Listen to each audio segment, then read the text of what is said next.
Hello good morning. ഇന്ന് business research മെത്തേഡിൽ നമ്മൾ 5th ചാപ്റ്റർ ഡാറ്റ കളക്ഷനാണ് നമ്മൾ ഡിസ്കസ് ചെയ്ത് വരുന്നത്. അപ്പോൾ അതിൽ ഇനി നെക്സ്റ്റ് വരുന്നത് മെത്തേഡ്സ് ഓഫ് കളക്ടിങ് പ്രൈമറി ഡാറ്റയാണ്. കഴിഞ്ഞ ദിവസം നമ്മൾ ഡാറ്റേൻ്റെ ഒരു ഇൻട്രൊഡക്ടറി പാർട്ടും 2 ടൈപ്പ് ഡാറ്റ ഏതൊക്കെയാണ്, പ്രൈമറി ഡാറ്റ എന്താണ്, സെക്കൻഡറി ഡാറ്റ എന്നുള്ളതൊക്കെ ഡിസ്കസ് ചെയ്തു. അപ്പോൾ പ്രൈമറി ഡാറ്റ എന്ന് പറയുമ്പം റിസർച്ചർ ഡയറക്റ്റായിട്ട് പോയിട്ട് കളക്ട് ചെയ്യുന്ന ഡാറ്റാസ് ആയിരുന്നു അല്ലേ. അപ്പോൾ അത് കളക്ട് ചെയ്യാനുള്ള മെത്തേഡ്സാണ് നമ്മൾ ഇനി ഡിസ്കസ് ചെയ്യാൻ പോകുന്നത്. ഒരു 10-12 മെത്തേഡ്സിൻ്റെ ലിസ്റ്റ് ഇവിടെ കൊടുത്തിട്ടുണ്ട് പോയിൻറ്റ്സ് ആയിട്ട്. അതിൽ നമുക്കിനി ഡീറ്റെയിൽഡ് ആയിട്ട് പറയുന്നത് ഒബ്സർവേഷൻ, എക്സ്പെരിമെൻറ്റേഷൻ, ഇൻ്റർവ്യൂ, സർവേ പോലുള്ള ഈ ഒരു 4 മെത്തേഡാണ് നമുക്ക് ഡീറ്റെയിൽഡ് ആയിട്ട് നോക്കാനുള്ളത് കേട്ടോ. അപ്പോൾ ഓരോന്നും എന്താണെന്നുള്ളത് നമുക്ക് ഇനി ഡീറ്റെയിൽഡ് ആയിട്ട് ചെക്ക് ചെയ്യാം. ഫസ്റ്റ് വൺ ഒബ്സർവേഷനാണ്. ഒബ്സർവേഷൻ വേർഡ് മീനിങ് തന്നെ നമുക്ക് മനസ്സിലാവില്ലേ, നിരീക്ഷണമാണ്. It is one of the important methods of acquiring knowledge in social and physical sciences. Social സയൻസിലും ഫിസിക്കൽ സയൻസിലൊക്കെ യൂസ് ചെയ്യുന്ന ഒരു ഇമ്പോർട്ടൻറ്റ് ഡാറ്റ കളക്ഷൻ മെത്തേഡാണ് എന്ത്, ഒബ്സർവേഷൻ എന്ന് പറയുന്നത്. Observation is the careful and systematic watching of facts as they occur in the course of nature. അപ്പോൾ എന്താണ് ഒബ്സർവേഷൻ എന്ന് പറഞ്ഞാൽ, ഒരു കാര്യത്തിനെ അല്ലെങ്കിൽ ഒരു ഫിനോമിനനെ അത് സംഭവിക്കുന്നത്, അത് നാച്ചുറലി സംഭവിക്കുന്നത് നമ്മൾ കെയർഫുള്ളായിട്ട് വാച്ച് ചെയ്യുന്നതിനെ, അത് വീക്ഷിക്കുന്നതിനെ അല്ലെങ്കിൽ സിസ്റ്റമാറ്റിക്കായിട്ട് അത് ശ്രദ്ധിച്ച് വാച്ച് ചെയ്യുന്നതിനാണ് എന്തെന്ന് പറയാം, ഒബ്സർവേഷൻ അല്ലെങ്കിൽ നിരീക്ഷണം എന്ന് പറയാം. ഓക്കെ, അപ്പോൾ നമുക്കറിയുന്നുണ്ടാവും ഒബ്സർവ് ചെയ്യുക എന്ന് പറഞ്ഞാൽ എന്താണ്, നമ്മളൊരു കാര്യത്തെ നല്ല രീതിയിൽ വീക്ഷിക്കുക അല്ലെങ്കിൽ അത് വാച്ച് ചെയ്യുക എന്നുള്ളതാണ്. ഇനി അതിൻ്റെ ഫീച്ചേഴ്സ് കൊടുത്തിട്ടുണ്ട്. ഒബ്സർവേഷൻ്റെ ഫീച്ചേഴ്സാണ്, it is a mental and physical activity. Observation എന്ന് പറഞ്ഞാൽ മെൻ്റലി ആൻഡ് ഫിസിക്കലി ഇൻവോൾവ്മെൻ്റ് ഉള്ള ഒരു ആക്ടിവിറ്റിയാണ്. അതായത് നമ്മൾ ചിലപ്പോൾ ഫിസിക്കലി അവിടെ പ്രസൻറ്റ് ചെയ്യുന്നുണ്ടാവും, അറ്റ് ദ സെയിം ടൈം നമ്മൾ ആ കാണുന്ന കാര്യങ്ങളെ സെൻസ് ചെയ്തിട്ട് മെൻ്റലിയും കൂടെയാണ് അവിടെ എന്ത് ചെയ്യുന്നത്, അവിടെ നമ്മൾ ഇൻവോൾവ് ആവുന്നത്. സോ അതൊരു മെൻ്റൽ ആൻഡ് ഫിസിക്കൽ ആക്ടിവിറ്റിയാണ്. And it is selective. Observation എന്ന് പറയുന്നത് സെലക്റ്റീവ് ആയിട്ടുള്ളൊരു മെത്തേഡാന്ന് പറയുന്നുണ്ട്. അതായത് ആ റിസർച്ചർക്ക് തീരുമാനിക്കാം അയാൾക്ക് എന്തൊക്കെ ഒബ്സർവ് ചെയ്യണം എന്നുള്ളത്. ഇപ്പോൾ ഒരു സ്റ്റഡി റിലേറ്റഡ് ആയിട്ട് അയാൾക്ക് എന്ത് ഒബ്സർവ് ചെയ്യണം, എന്ത് ഒബ്സർവ് ചെയ്യേണ്ട എന്നുള്ളത് അയാൾക്ക് സെലക്റ്റീവായിട്ട് തീരുമാനിക്കാൻ വേണ്ടി പറ്റും. ഇനി it is purposive and not informal. ഒരു ഒബ്സർവേഷൻ മെത്തേഡ് എന്ന് പറയുമ്പം അതൊരു ഇൻഫോർമലായിട്ട് ചെയ്യുന്ന ഒന്നല്ല, പകരം പർപ്പസീവായിട്ട് ഒരു ഉദ്ദേശത്തോട് കൂടിയിട്ട് തന്നെ നമ്മൾ പ്രോപ്പറായിട്ട് ചെയ്യുന്ന ഒന്നാണ് ഒബ്സർവേഷൻ എന്നുള്ളത്. Last one, it should be exact. ആ ഒരു ഒബ്സർവേഷൻ എന്തായിരിക്കണം, എക്സാക്റ്റ് ആയിട്ട് അല്ലെങ്കിൽ ഡെഫിനറ്റ് ആയിട്ട് ക്ലിയർ ആയിട്ട് പ്രൊവൈഡ് ചെയ്യുന്ന, അല്ലെങ്കിൽ നമുക്ക് ക്ലിയർ പിക്ചർ ഉണ്ടായിരിക്കണം നമ്മൾ ഒബ്സർവ് ചെയ്യുന്ന ആ ഒരു കാര്യം എന്നുള്ളതാണ്. ഇനി നെക്സ്റ്റ് ഒബ്ജക്റ്റീവ്സ് ഓഫ് ഒബ്സർവേഷൻ ആണ്. It studies collective behaviour and complex social situation. So ഒരു സോഷ്യൽ സിറ്റുവേഷനെ അല്ലെങ്കിൽ കളക്റ്റീവ് ബിഹേവിയറിനൊക്കെ സ്റ്റഡി ചെയ്യാൻ വേണ്ടിയിട്ട് നമുക്ക് എന്ത് യൂസ് ചെയ്യാൻ പറ്റും, ഈ ഒരു ഒബ്സർവേഷൻ എന്നുള്ള മെത്തേഡ് യൂസ്ഫുള്ളാണ്. ഓക്കെ, ഇപ്പോൾ ഒരു ഫിനോമിന ഒക്യൂർ ചെയ്യുമ്പോൾ അല്ലെങ്കിൽ ഒരു സിറ്റുവേഷൻ ഉണ്ടാകുമ്പോൾ അത് ഒബ്സർവ് ചെയ്യുക, അതുപോലെ തന്നെ ഒരു ബിഹേവിയർ, വർക്കേഴ്സിൻ്റെ ബിഹേവിയറൊക്കെ നമുക്ക് ഈ ഒരു മെത്തേഡിലൂടെ നമുക്ക് ഒബ്സർവ് ചെയ്തിട്ട് ഡാറ്റ കളക്ട് ചെയ്യാൻ വേണ്ടി പറ്റും. Following up individual units composing the situation. ഇനി അത് മാത്രമല്ല, ഒരു സിറ്റുവേഷൻ ക്രിയേറ്റ് ചെയ്യുന്ന സമയത്ത് അതിലേക്ക് കോമ്പൻസേറ്റ് ചെയ്യുന്നില്ല, അത് ക്രിയേറ്റ് ചെയ്തിട്ടുള്ള ഇൻഡിവിജ്വൽ യൂണിറ്റും നമ്മൾ എന്ത് ചെയ്യുന്നുണ്ടാവും, ഫോളോ അപ്പ് ചെയ്തിട്ട് ഒബ്സർവ് ചെയ്യുന്നുണ്ടാവും. ഇപ്പോൾ സപ്പോസ് എന്തെങ്കിലും ഒരു കാര്യം സംഭവിക്കുമ്പോൾ അതിൻ്റെ കൂടെ തന്നെ അതിലേക്ക് കോൺസ്റ്റിറ്റ്യൂട്ട് ചെയ്തിട്ടുള്ള അതെങ്ങനെ വന്നു, അതെങ്ങനെ സംഭവിച്ചു എന്നുള്ള ഓരോ ഇൻഡിവിജ്വൽ പോയിൻറ്റും നമ്മൾ എന്ത് ചെയ്യുന്നുണ്ടാവും, ഫോളോ അപ്പ് ചെയ്യുന്നുണ്ടാവും. Understanding whole and parts in their interrelation. ഇപ്പോൾ അവിടെ സംഭവിക്കുന്ന കാര്യങ്ങൾ അല്ലെങ്കിൽ ബിഹേവിയർ, ഇത്തരം കാര്യങ്ങളൊക്കെ നമ്മൾ എന്ത് ചെയ്യുന്നുണ്ടാവും, മുഴുവനായിട്ടും അതല്ലെങ്കിൽ പാർട്ടായിട്ടൊക്കെ അത് റിലേറ്റഡ് ആയിട്ടുള്ള കാര്യങ്ങളൊക്കെ ഈ ഒരു ഒബ്സർവേഷൻ്റെ കൂടെ തന്നെ നമ്മൾ പഠിക്കുന്നുണ്ടാവും. Getting the out of way details of the situation. ഇത് പറയുന്നത് തന്നെയാണ്, ഒരു സിറ്റുവേഷനിൽ നമ്മൾ ഒബ്സർവ് ചെയ്യുമ്പോൾ ആ ഒരു സിറ്റുവേഷനിലേക്ക് എത്തുന്ന എല്ലാ വേജസും അല്ലെങ്കിൽ ആ ഒരു സിറ്റുവേഷൻ റിലേറ്റഡ് ആയിട്ടുള്ള മുഴുവൻ കാര്യങ്ങളും നമ്മൾ ഒബ്സർവ് ചെയ്ത് മനസ്സിലാക്കുന്നുണ്ടാവും. ഇനി components or process of observation. ഇനി ഒരു ഒബ്സർവേഷൻ എങ്ങനെയാണ് നടക്കുന്നത് എന്നുള്ളതാണ്. അതിൻ്റെ ഫസ്റ്റ് പ്രോസസ്സ് എന്ന് പറയുന്നത് സെൻസേഷനാണ്. നമ്മൾ സെൻസ് ഓഫ് ഓർഗൻസ് ഉണ്ടല്ലേ, eye, nose, ear, skin, tongue പോലുള്ള സെൻസ് ഓഫ് ഓർഗൻസ്. സോ ആദ്യം തന്നെ ഈ ഒരു ഓർഗൻസ് യൂസ് ചെയ്തിട്ട് നമ്മൾ സെൻസ് ചെയ്യും എന്നുള്ളതാണ്. അതായത് സെൻസ് ചെയ്യുക എന്ന് പറഞ്ഞാൽ നമ്മൾ കാണുക, കേൾക്കുക, ടേസ്റ്റ് ചെയ്യുക, സ്മെൽ ചെയ്യുക, അതിനെയാണ് സെൻസ് ചെയ്യുക എന്ന് പറയുന്നത്. അപ്പോൾ ഒബ്സർവേഷൻ എന്നുള്ളൊരു പ്രോസസ്സിൽ ഫസ്റ്റ് സ്റ്റെപ്പ് എന്ന് പറയുന്നത് നമ്മളത് സെൻസ് ചെയ്യും എന്നുള്ളതാണ്. ഇപ്പോൾ സപ്പോസ് നമ്മളൊരു കുട്ടി ചെറിയൊരു ബേബി കളിക്കുന്നത് കാണുകയാണ്, നമ്മളത് ഒബ്സർവ് ചെയ്യുകയാണ്. ഓക്കെ, അപ്പോൾ അതിൻ്റെ ഒരു സ്റ്റേജ് എന്ന് പറയുന്നത് ആദ്യം തന്നെ നമ്മൾ എന്ത് ചെയ്യുന്നുണ്ടാവും, ആ ഒരു കുട്ടീനെ കാണുന്നുണ്ടാവും. അതുപോലെ തന്നെ ആ കുട്ടിയുടെ സൗണ്ട്സ്, അത് ആ കുട്ടി കരയുന്നതോ അല്ലെങ്കിൽ കളിക്കുന്നതൊക്കെ ആയിട്ടുള്ള സൗണ്ട് നമ്മൾ കേൾക്കുന്നുണ്ടാവും. നമ്മളത് സെൻസ് ചെയ്തു. ആ ഒരു ജസ്റ്റ് കാണലിൽ അതൊരു ഒബ്സർവേഷൻ ആണെന്ന് പറയാൻ പറ്റില്ല. പിന്നെ എന്ത് ചെയ്യണം, സെക്കൻഡ് സ്റ്റേജ് ആയിട്ടുള്ള അറ്റൻഷൻ വരുന്നുണ്ട്. നമ്മൾ കണ്ടാൽ മാത്രം പോരാ, അവർക്ക് എന്ത് ചെയ്യണം, ആ ഒരു കുട്ടിയിൽ നമ്മൾ ഫോക്കസ് ചെയ്യണം അല്ലെങ്കിൽ കോൺസെൻട്രേറ്റ് ചെയ്യണം. കുട്ടി എന്താ ചെയ്യുന്നത് അല്ലെങ്കിൽ കളിക്കുന്നതൊക്കെ നമ്മൾ എന്ത് ചെയ്യുന്നുണ്ടാവും, കോൺസെൻട്രേറ്റ് ചെയ്ത് അതിൽ തന്നെ ഫോക്കസ് ചെയ്യുന്നുണ്ടാവും. And thirdly perception.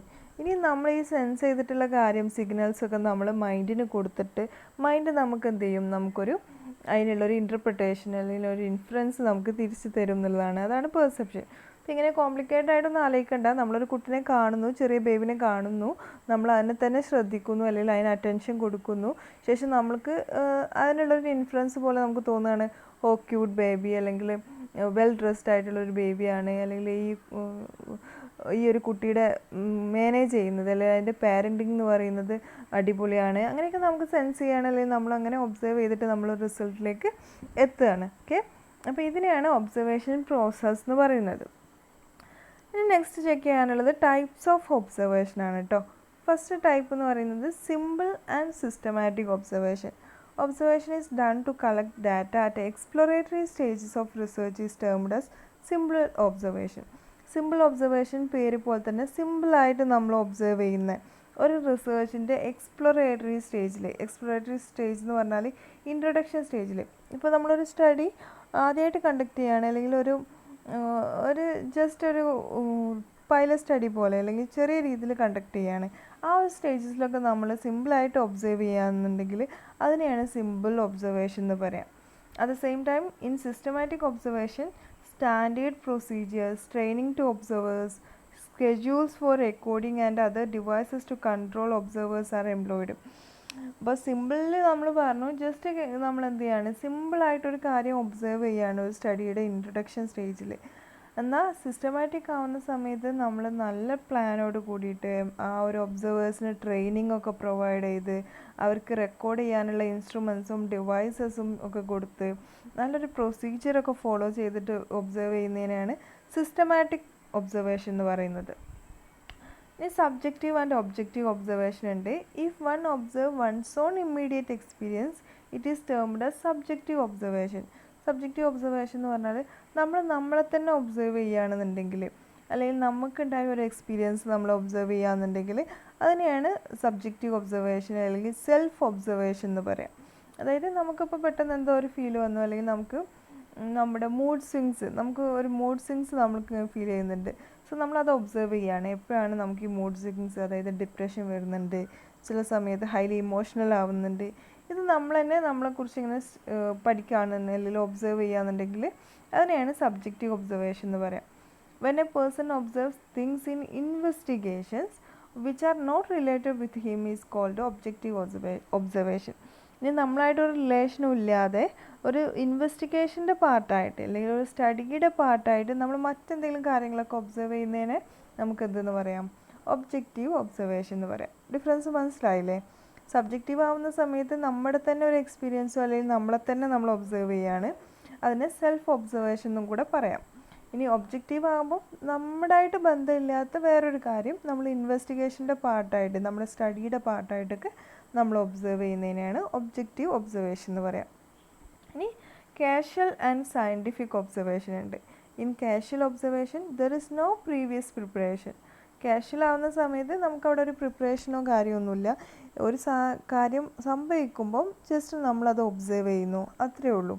At the same time scientific ആണെങ്കിലോ, if observations are carried on the basis of certain measurement tool it is called scientific observation. എന്നാൽ സയൻറ്റിഫിക് ഒബ്സർവേഷൻ എന്ന് പറയുമ്പം അവിടെ നമ്മൾ അതിനായിട്ടുള്ള സയൻറ്റിഫിക് മെത്തേഡ്സും മെഷർമെൻറ്റ് ടൂൾസും ഒക്കെ എന്ത് ചെയ്യുന്നുണ്ടാവും, ഇംപ്ലിമെൻറ്റ് ചെയ്യുന്നുണ്ടാവും. അതിലൂടെയൊക്കെ ആയിരിക്കും ആ ഒരു ഒബ്സർവേഷൻ കണ്ടക്ട് ചെയ്യുന്നത്. ഇനി intra subjective and inter subjective observation ഉണ്ട്. If repeated observation of a constant phenomenon is done by the same investigator which yields constant result. It is known as intrasubjective observation. ഇപ്പോൾ ഇവിടെ എന്താ ചെയ്യുന്നത്, ഒരു phenomena, ഒരു പ്രതിഭാസത്തിനെ കുറിച്ച് ഒരാൾ കോൺസ്റ്റൻ്റ് ആയിട്ട് വീണ്ടും വീണ്ടും റിപ്പീറ്റായിട്ട് ഒബ്സർവ് ചെയ്യാണ്. അയാൾക്ക് കിട്ടുന്ന ആൻസേഴ്സും എന്താണ്, കോൺസ്റ്റൻ്റ് ആണ്, അല്ലെങ്കിൽ അയാൾക്ക് കിട്ടുന്ന ഒബ്സർവേഷൻ റിസൾട്ടും കോൺസ്റ്റൻ്റ് ആണ്.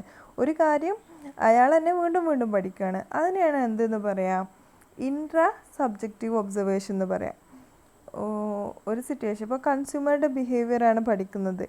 അപ്പോൾ ഒരു പെർട്ടിക്കുലർ കൺസ്യൂമറുടെ ബിഹേവിയർ ആ കമ്പനിയിലെ മാനേജർ അയാൾ ഒരു മാസം ചെക്ക് ചെയ്തു, ഒബ്സർവ് ചെയ്തു, നെക്സ്റ്റ് മന്തും അയാൾ തന്നെ ഒബ്സർവ് ചെയ്തു, അയാൾക്ക് കിട്ടുന്ന റിസൾട്ടും കോൺസ്റ്റൻ്റ് ആണ്. അതിനെയാണ് ഇൻട്രാ സബ്ജക്റ്റീവ് ഒബ്സർവേഷൻ എന്ന് പറയാം. If repeated observations of a constant phenomenon by different observers yield constant data, such observation is known as intersubjective observation. ഇനി അറ്റ് ദ സെയിം ടൈം ഈ ഒരു ഇപ്പം കൺസ്യൂമർ ബിഹേവിയർ പഠിക്കുന്നത് ആദ്യം മാനേജർ പഠിച്ചു, അതിനുശേഷം ആ ഒരു കൺസ്യൂമേഴ്സിനെ ഒബ്സർവ് ചെയ്യുന്നത് അയാളുടെ ഒരു സുപ്പീരിയറാണ് അല്ലെങ്കിൽ ഡയറക്ടറാണ്. ഓക്കെ, ഈ ഡയറക്ടർ അത് പഠിക്കുകയാണ്, ഒബ്സർവ് ചെയ്യാണ്. അടുത്ത ടൈം അത് ഒബ്സർവ് ചെയ്യുന്നത് അവരുടെ വർക്ക് ചെയ്യുന്ന ഒരു എംപ്ലോയിയാണ്. അതിനുശേഷം ഇവരിത് ഒബ്സർവ് ചെയ്യാൻ വേണ്ടിയിട്ട് റിസർച്ച് ആൻഡ് ഡെവലപ്മെൻറ്റ് ഡിപ്പാർട്ട്മെൻറ്റിനെ ഏൽപ്പിക്കുകയാണ്. ഇവിടെ എന്താ ചെയ്യുന്നത്, സെയിം സിറ്റുവേഷനിലെ ഫിനോമിനൻ തന്നെ ഡിഫറെൻ്റ് ആളുകൾ ഇങ്ങനെ ഒബ്സർവ് ചെയ്യാണ്. എന്നിട്ട് കിട്ടുന്ന റിസൾട്ടൊക്കെ കോൺസ്റ്റൻ്റ് ആണെന്നുണ്ടെങ്കിൽ അതിനെ എന്ത് പറയാം, ഇൻ്റർ സബ്ജക്റ്റീവ് ഒബ്സർവേഷൻ എന്ന് പറയാം. അപ്പോൾ ഡിഫറെൻ്റ് മനസ്സിലായില്ലേ? ഇൻട്രാ സബ്ജക്റ്റീവ് ആവുന്ന സമയത്ത് ഒരാൾ തന്നെ റിപ്പീറ്റായിട്ട് ഒരു കാര്യം ഒബ്സർവ് ചെയ്ത് സെയിം റിസൾട്ട് അക്വയർ ചെയ്യുകയാണ്. എന്നാൽ ഇൻ്റർ ആവുന്ന സമയത്ത്, ഇൻ്റർ സബ്ജക്റ്റീവ് ആവുന്ന സമയത്ത് ഡിഫറെൻ്റ് ആളുകൾ സെയിം കാര്യം ഒബ്സർവ് ചെയ്തിട്ട് ആ ഒരു സെയിം റിസൾട്ടിലേക്ക് എത്തിക്കുകയാണ്. ഓക്കെ, ഇനി ഫാക്ച്വൽ ആൻഡ് ഇൻഫറൻഷ്യൽ ഒബ്സർവേഷൻ ഉണ്ട്. ഈ factual information is collected through observation. It is called factual observation. അതായത് നമുക്ക് കിട്ടുന്നത് ഫാക്ച്വൽ ഇൻഫോർമേഷൻസ് ആണെന്നുണ്ടെങ്കിൽ, ഒരു കാര്യത്തെക്കുറിച്ചുള്ള ഫാക്ച്വലായിട്ടുള്ള ജെന്യുവൻ ആയിട്ടുള്ള അല്ലെങ്കിൽ അതിനെക്കുറിച്ചുള്ള വ്യക്തമായിട്ടുള്ള ഇൻഫോർമേഷൻസ് ആണ് നമുക്ക് കിട്ടുന്നതെന്നുണ്ടെങ്കിൽ അതിനെ ഫാക്ച്വൽ ഒബ്സർവേഷൻ എന്ന് പറയാം. അതേസമയം inferential observation is observation which done to draw inferences. നമുക്ക് ഒരു കൺക്ലൂഷൻ ഡ്രോ ചെയ്യാൻ വേണ്ടിയിട്ട് അല്ലെങ്കിൽ ഒരു ഇൻഫറൻസിലേക്ക് എത്താൻ വേണ്ടിയിട്ടാണ് നമ്മൾ ഒബ്സർവ് ചെയ്യുന്നതെന്നുണ്ടെങ്കിൽ അതിനെയാണ് ഇൻഫറൻഷ്യൽ ഒബ്സർവേഷൻ എന്ന് പറയാം. ഇപ്പോൾ ഫാക്ച്വൽ ഇൻഫർമേഷൻ എന്ന് പറയുമ്പം നമ്മൾ ഇപ്പോൾ ഒരു കാര്യത്തിനെ കുറിച്ച് കൂടുതൽ ഇൻഫർമേഷൻസ് കിട്ടാൻ വേണ്ടിയിട്ട്, ഇപ്പോൾ ഒരു എക്സാമ്പിൾ എന്താ പറയുക, ഇപ്പോൾ ട്രെയിനിങ് എംപ്ലോയീസിന് എഫക്റ്റീവ് ആണോ എന്ന് അറിയാൻ വേണ്ടിയിട്ട് നമ്മൾ എന്ത് ചെയ്യാണ്, നമ്മൾ അല്ലെങ്കിൽ ട്രെയിനിങ്ങിനെ കുറിച്ച് കൂടുതൽ അറിയാൻ വേണ്ടിയിട്ട് നമ്മൾ അതിനെക്കുറിച്ച് ഒബ്സർവ് ചെയ്യുകയാണ്. അപ്പോൾ നമുക്ക് ആ ട്രെയിനിങ്ങിനെ കുറിച്ചുള്ള കൂടുതൽ ഇൻഫർമേഷൻസ് കിട്ടി.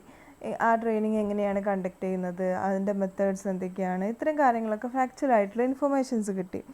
അറ്റ് ദ സെയിം ടൈം നമ്മൾ ഈ ട്രെയിനിങ് ഇഫക്റ്റീവ് ആണോ, അതിൻ്റെ റിസൾട്ട് എന്താണ്, അതെങ്ങനെയാണ് എംപ്ലോയീസിൻ്റെ പെർഫോമൻസിനെ ബാധിക്കുന്നത്, ഇങ്ങനെ ഒരു കൺക്ലൂഷനിലേക്കാണ് എത്തുന്നതെന്നുണ്ടെങ്കിൽ, അതായത് ട്രെയിനിങ് കൊടുക്കുന്ന എംപ്ലോയീസിൻ്റെ പെർഫോമൻസ് കൂടിയിട്ടുണ്ട്, ഇങ്ങനൊരു ഇൻഫറൻസൊക്കെ നമ്മൾ എത്തിയെന്നുണ്ടെങ്കിൽ അതിനെയാണ് എന്തെന്ന് പറയാം, ഇൻഫറൻഷ്യൽ ഒബ്സർവേഷൻ എന്ന് പറയാം. ഇനി 6th one direct and indirect observation ആണ്. ഡയറക്റ്റ് ഒബ്സർവേഷൻ എന്ന് പറഞ്ഞാൽ ആ ഒരു ഒബ്സർവർ അല്ലെങ്കിൽ ആ ഒരു റിസർച്ചർ ഡയറക്റ്റായിട്ട് അവിടെ പ്രസൻറ്റ് ചെയ്യുന്നുണ്ടാവും. ആ ഒരു ഒബ്സർവേഷൻ ചെയ്യുന്ന ആ ഒരു സാമ്പിൾസിൽ അല്ലെങ്കിൽ ആ ഒരു നമ്മുടെ സ്റ്റഡിയുടെ സിറ്റുവേഷനിൽ നമ്മളും പ്രസൻ്റ് ആയിരിക്കും. അറ്റ് ദ സെയിം ടൈം നമ്മൾ വല്ല ടെക്നിക്കൽ ഡിവൈസസോ, ഇപ്പോൾ ക്യാമറ, CCTV പോലുള്ള ഡിവൈസസ് യൂസ് ചെയ്തിട്ടാണ് ഒബ്സർവ് ചെയ്യുന്നതെന്നുണ്ടെങ്കിൽ അതിനെയാണ് ഇൻഡയറക്റ്റ് ഒബ്സർവേഷൻ എന്ന് പറയാം. Next participant and non participant ഒബ്സർവേഷനാണ്. പാർട്ടിസിപ്പൻ്റ് ഒബ്സർവേഷൻ എന്ന് പറഞ്ഞാൽ ഇപ്പോൾ നമ്മൾ എംപ്ലോയീസിൻ്റെ പെർഫോമൻസ് പഠിക്കാൻ വേണ്ടിയിട്ട് അല്ലെങ്കിൽ അതാണ് നമ്മൾ ഒബ്സർവ് ചെയ്യുന്നത്. ആ സമയത്ത് ആ ഒബ്സർവ് ചെയ്യുന്ന ആളും ആ ഒരു എംപ്ലോയിയിൽ ഒരാളായി അവിടെ വർക്ക് ചെയ്ത് ആ എംപ്ലോയീസിൻ്റെ കൂടെ തന്നെ വർക്ക് ചെയ്ത് അല്ലെങ്കിൽ അവരുടെ പെർഫോമൻസിൽ ഇയാളും പങ്കെടുത്തുകൊണ്ട് ആ ഒരു ഒബ്സർവേഷൻ കണ്ടക്ട് ചെയ്യുകയെന്നുണ്ടെങ്കിൽ അതിനെ പാർട്ടിസിപ്പൻ്റ് ഒബ്സർവേഷൻ എന്ന് പറയാം. നോൺ പാർട്ടിസിപ്പൻ്റ് ഒബ്സർവേഷൻ ആവുന്ന സമയത്ത് അയാൾ എന്ത് ചെയ്യുന്നുണ്ടാവുള്ളൂ, ആ ഒരു ഗ്രൂപ്പിൽ പാർട്ടായിരിക്കും, പക്ഷേ അയാൾ അവിടെ വർക്ക് ചെയ്യുകയൊന്നും ചെയ്യുന്നുണ്ടാവില്ല. ഓക്കെ, അയാൾ ഇങ്ങനെ എംപ്ലോയീസിനെ ദൂരെ നിന്ന് ഒബ്സർവ് ചെയ്യുന്നുണ്ടാവും, അവരുടെ വർക്കിലൊന്നും അയാൾ ഇൻവോൾവ് ആവുന്നുണ്ടാവില്ല. ഇനി സ്ട്രക്ചേർഡ് ആൻഡ് അൺസ്ട്രക്ചേർഡ് ഒബ്സർവേഷൻ ഉണ്ട്. സ്ട്രക്ചേർഡ് എന്ന് പറയുമ്പം നമുക്ക് ആ പേര് തന്നെ ഉള്ള പോലെ അതിനൊരു കൃത്യമായിട്ടുള്ള സ്ട്രക്ചറും ഫോമും അതിനുള്ള പാറ്റേണൊക്കെ ഉണ്ടാവും. എന്തൊക്കെ കാര്യങ്ങളാണ് ആ ഒരു ഫോമിൽ കറക്റ്റായിട്ട് കൊടുത്തിട്ടുണ്ടാവും, എന്തൊക്കെ കാര്യങ്ങളാണ് ഒബ്സർവ് ചെയ്യേണ്ടത്. അപ്പോൾ അത് മാത്രമായിരിക്കും അയാൾ ഒബ്സർവ് ചെയ്യുന്നത്. At the same time unstructured ആവുന്ന സമയത്ത് അങ്ങനെ യാതൊരു ഫോമോ അല്ലെങ്കിൽ സ്റ്റാൻഡർഡൈസ്ഡ് മെത്തേഡോ അതിനൊരു സ്ട്രക്ചറോ കാര്യമോ ഒന്നും ഉണ്ടാവില്ല. എന്തൊക്കെയാണോ കാണുന്നത് അതൊക്കെ അയാൾ ഒബ്സർവ് ചെയ്യുന്നുണ്ടാവും. ഇനി കൺട്രോൾഡ് ആൻഡ് നോൺ കൺട്രോൾഡ് ഒബ്സർവേഷനാണ് ലാസ്റ്റ് വരുന്നത്. ഇതിൽ കൺട്രോൾഡ് എന്ന് പറയുമ്പം നല്ല പ്ലാനോട് കൂടിയിട്ട് ആ ഒരു ഒബ്സർവേഷൻ ചെയ്യുന്ന ആ ഒരു സിറ്റുവേഷനൊക്കെ വെൽ പ്ലാൻഡ് ആയിട്ട് അല്ലെങ്കിൽ കൺട്രോൾ ചെയ്തിട്ട് മെക്കാനിക്കൽ ടൂൾസൊക്കെ യൂസ് ചെയ്തിട്ടായിരിക്കും നമ്മൾ ഒബ്സർവ് ചെയ്യുന്നത്. അതേസമയം നോൺ കൺട്രോൾഡ് ആവുന്ന സമയത്ത് അവിടെ കാര്യമായിട്ട് ഒരു പ്ലാനോ അല്ലെങ്കിൽ അതിനൊരു ടൂളോ ഒന്നും ഉണ്ടാവില്ല. സിമ്പിൾ ടൈപ്പ് ഓഫ് ഒബ്സർവേഷൻ ആയിരിക്കും കണ്ടക്ട് ചെയ്യുന്നത്. ഓക്കെ, അപ്പോൾ ഇത്രയാണ് ഒബ്സർവേഷൻ്റെ ടൈപ്സ് വരുന്നത്.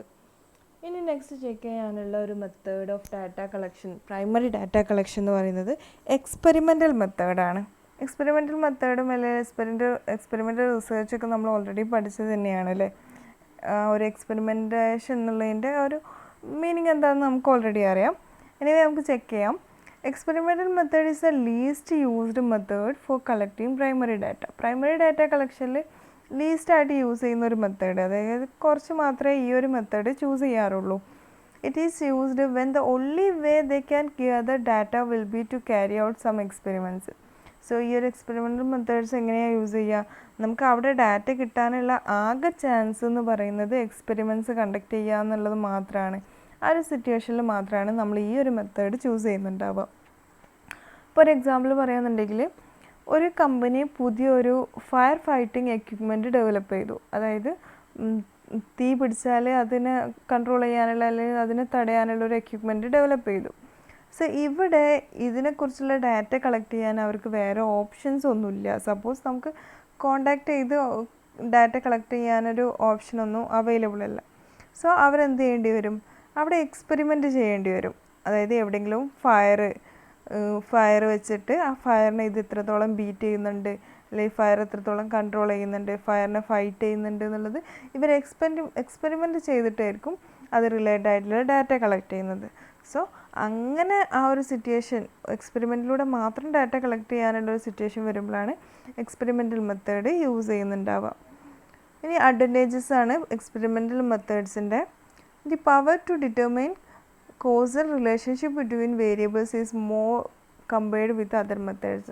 ഇപ്പോൾ എക്സ്പെരിമെൻറ്റേഷൻ്റെ കേസിൽ നമ്മൾ നേരത്തെ പറഞ്ഞതാണ്, നമ്മൾ എന്താ ചെയ്യുന്നുണ്ടാവുക, ഡിഫറെൻറ്റ് വേരിയബിൾസ് തമ്മിൽ എങ്ങനെയാണ് ബന്ധം, അവ എങ്ങനെയാണ് ഇപ്പോൾ ലബോറട്ടറീസിലുള്ള എക്സ്പെരിമെൻറ്റ്സ് ആയാലും അല്ലെങ്കിൽ ഫീൽഡ് എക്സ്പെരിമെൻ്റൊക്കെ ആയാലും നമ്മൾ ചെയ്യുന്നത് ഒരു വേരിയബിൾ മറ്റൊന്നിനെ എങ്ങനെയായിരിക്കും അഫക്റ്റ് ചെയ്യുന്നതെന്നുള്ളത്. അപ്പോൾ ഈ ഒരു കേസിൽ തന്നെ ആ ഫയറിനെ എങ്ങനെയാണ് ഈ ഒരു ഫയർ ഫൈറ്റിംഗ് മെഷീൻ അല്ലെങ്കിൽ എക്യുപ്മെൻറ്റ് ബീറ്റ് ചെയ്യുന്നത്, ഇവ തമ്മിലുള്ള ബന്ധം എന്താണെന്നുള്ളതാണ് നമ്മൾ സ്റ്റഡി ചെയ്യുന്നത്.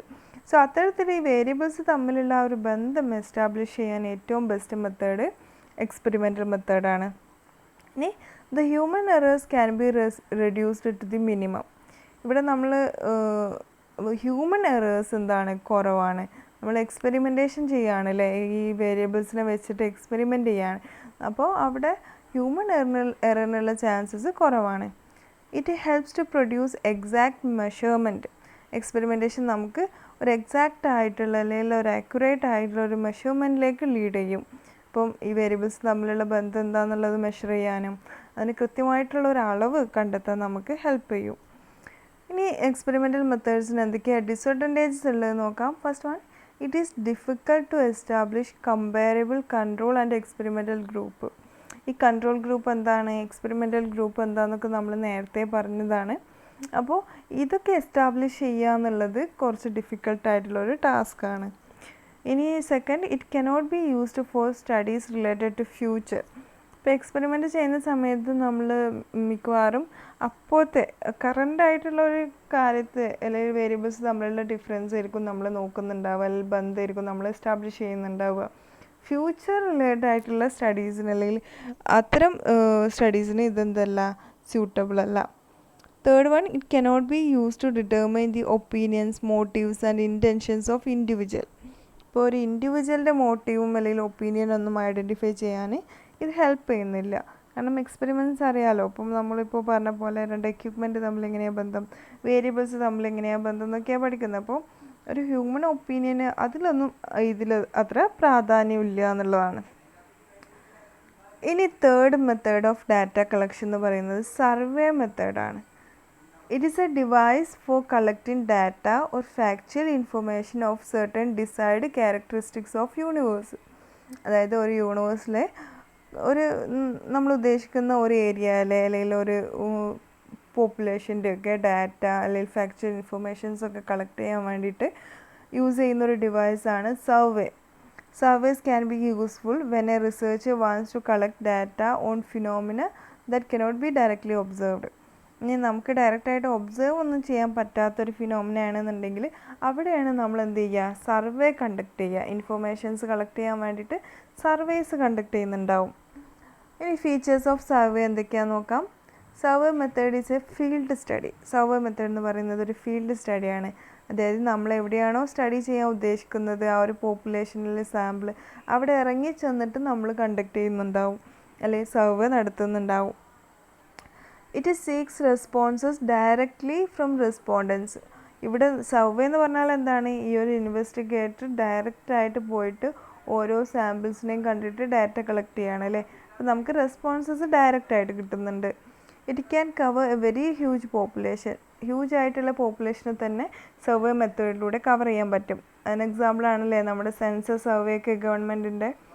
Okay, it is extensive as well as intensive study. Extensive and intensive എന്നൊക്കെ പറഞ്ഞാൽ ഇൻ ഡെപ്തായിട്ടും വിശാലമായിട്ടൊക്കെ പഠിക്കാൻ നമുക്ക് എന്ത് യൂസ് ചെയ്യാൻ പറ്റും, സർവേ മെത്തേഡ് യൂസ് ചെയ്യാൻ പറ്റും. ഇപ്പോൾ ഒരു പെർട്ടിക്കുലർ റീജിയനിൽ അല്ലെങ്കിൽ ഒരു വില്ലേജിലെ ആളുകളെ കുറിച്ച് പഠിക്കാൻ, അവരുടെ ഡെമോഗ്രാഫിക് ക്യാരക്ടേഴ്സ്, ഇപ്പം ലിറ്ററസി റേറ്റ്, ലൈഫ് എക്സ്പെക്റ്റൻസി, ഇത്തരം കാര്യങ്ങളൊക്കെ ഡീറ്റെയിൽഡ് ആയിട്ട് പഠിക്കാൻ നമുക്ക് സർവേ യൂസ് ചെയ്യാം.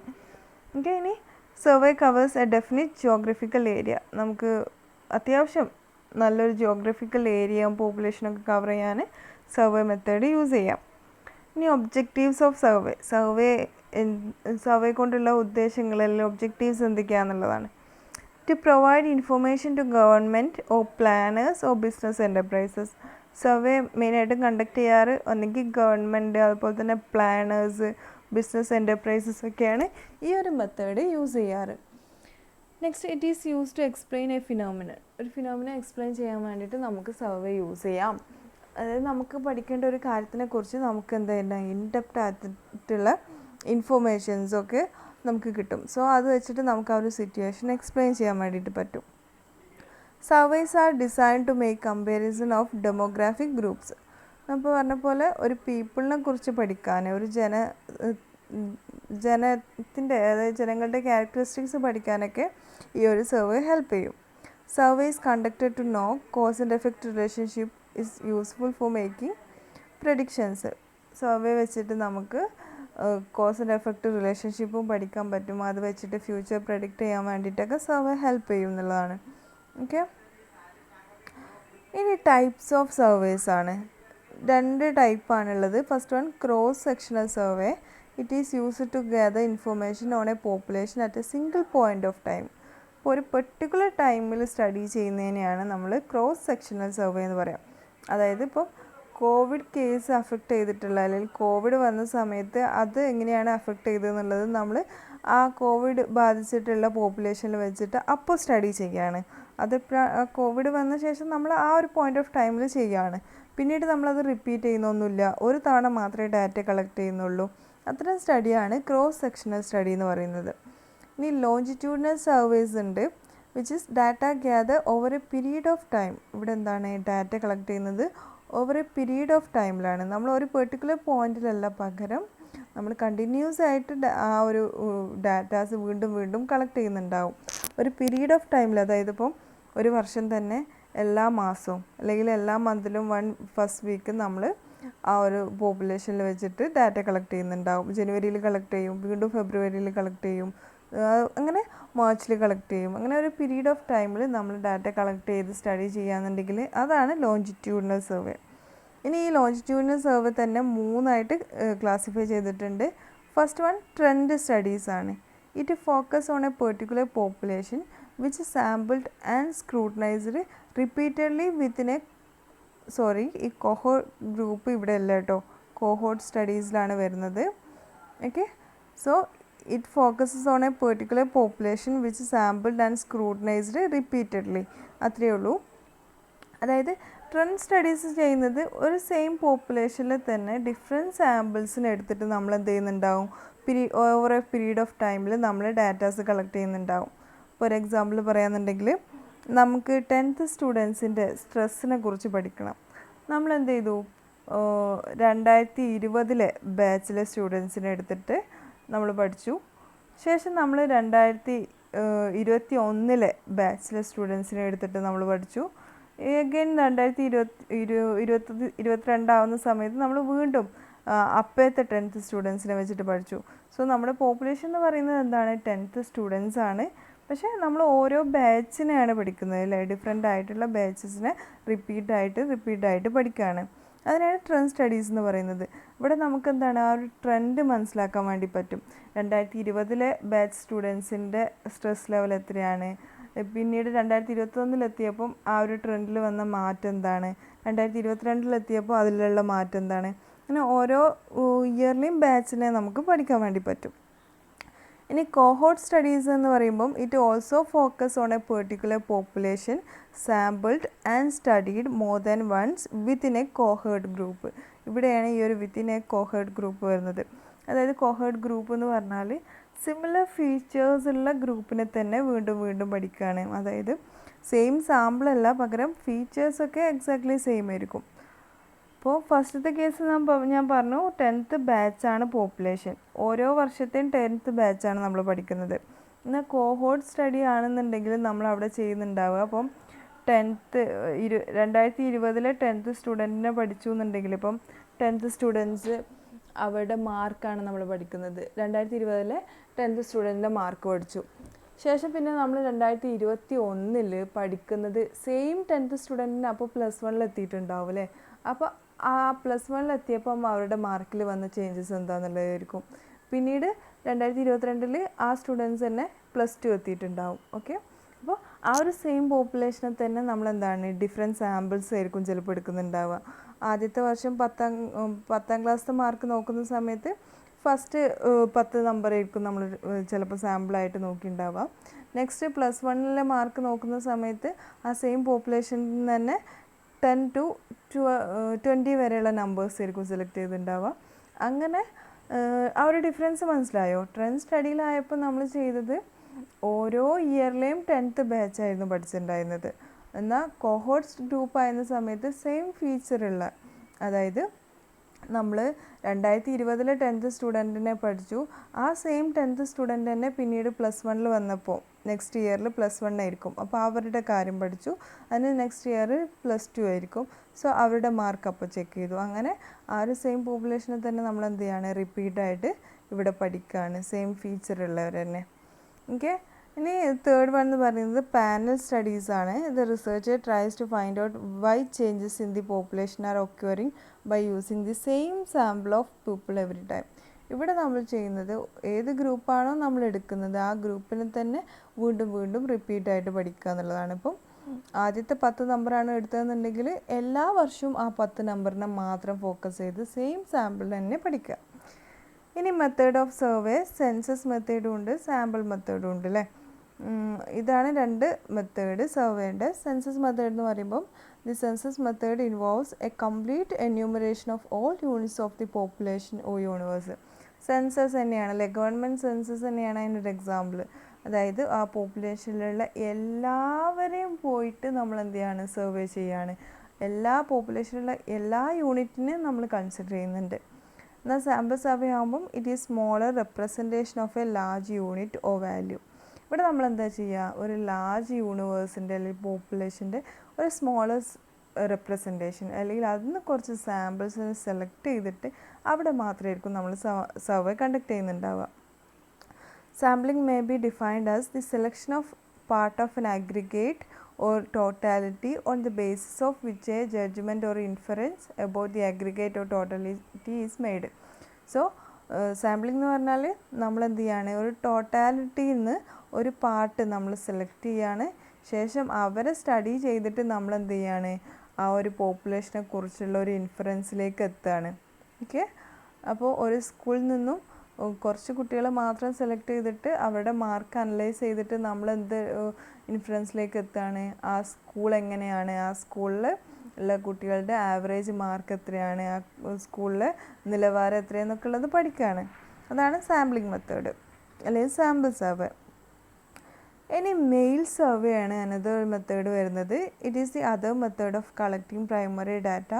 In this method of data collection there is no field worker, no personal interface for communication. Mail survey എന്ന് പറഞ്ഞാൽ നമ്മൾ എന്ത് ചെയ്യാണ്, നമുക്ക് ആവശ്യമുള്ള ഡാറ്റ നമ്മൾ മെയിൽ അയച്ചിട്ട് കളക്ട് ചെയ്യാണ്.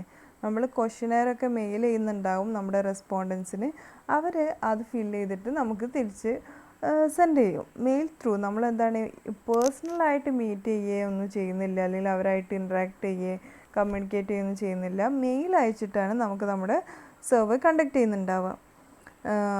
Okay, questionnaire is send through post to the response. നമ്മൾ പോസ്റ്റൽ വഴിക്കൊക്കെ ആയിരിക്കും നമ്മുടെ ക്വസ്റ്റ്യനെയർ സെൻഡ് ചെയ്യുന്നുണ്ടാവുക. ഇനി മെയിൽ സർവേയുടെ അഡ്വാൻറ്റേജസ് എന്തൊക്കെയാണെന്ന് നോക്കാം.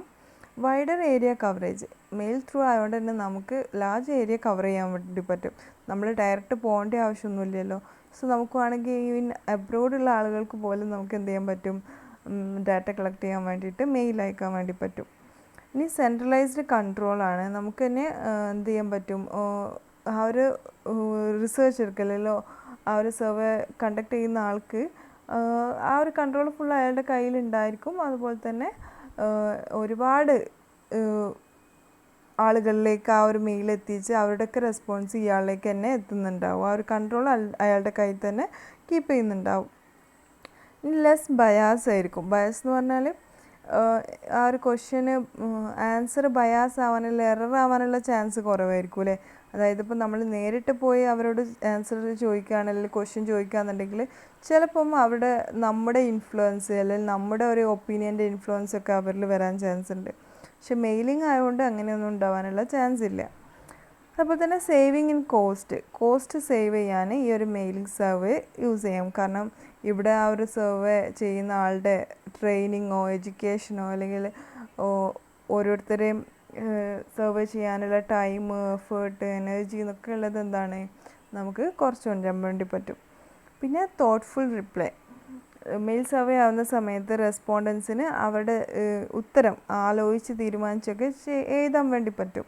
അതേസമയം നമ്മൾ നേരിട്ട് ചോദിക്കുമ്പോൾ അവർക്ക് എന്താണ് പെട്ടെന്ന് അതിനുള്ള ഉത്തരം പെട്ടെന്ന് പറയേണ്ടി വരും. അപ്പോൾ ആലോചിച്ച് തീരുമാനം എടുക്കാനൊന്നും പറ്റുന്നുണ്ടാവില്ല. ഇനി എന്തൊക്കെയാണ് ഡിസഡ്വാൻറ്റേജസ് എന്നുള്ളതാണ്. A readymade mailing list is not available for conducting mail survey.